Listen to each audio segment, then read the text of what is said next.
कहानी सास बहू का कर्तव्य। एक समय की बात है, एक गांव में एक परिवार रहता था। इस परिवार में 2 सास और 2 बहुएं थीं। सास बहू के बीच अनेक विवाद और मतभेद होते थे। पहली सास बड़ी अदालती और स्वाभिमानी थी। वह हमेशा अपनी इच्छाओं को पूरा करने की कोशिश करती थी और बहुओं पर अपना अधिकार जमाने का प्रयास करती थी। वह खुद को परिवार की मुखिया मानती थी और इसका उपयोग अपनी अधिकारवादी और दबावपूर्ण सोच के लिए करती थी। दूसरी सास आदर्शवादी, समझदार और धैर्यशील थी।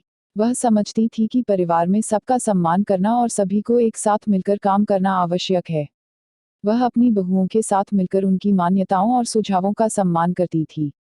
पहली बहू शांतिपूर्वक अपनी सास के साथ काम करने का प्रयास करती थी, परंतु सास उसे अधिकार और आदेशों की भूमिका देना चाहती थी। इससे वह परेशान हो जाती थी और घर के माहौल में दबाव महसूस करती थी। दूसरी बहू समझदारी और समाधान निकालने के लिए साथ मिलाती थी। वह दिल से सास के साथ मिलकर उसकी सहायता करने का प्रयास करती थी और विवादों को सुलझाने के लिए हमेशा तत्पर रहती थी।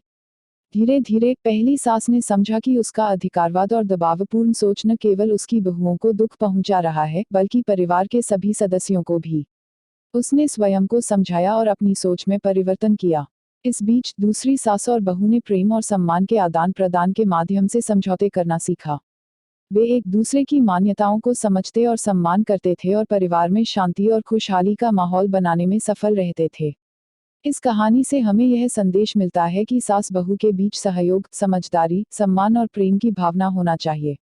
यह संघर्षपूर्ण संबंध अगर समझौते और आपसी समझदारी के माध्यम से सुलझाए जाएं, तो परिवार में सद्भाव, खुशहाली और समृद्धि की अनुभूति हो सकती है।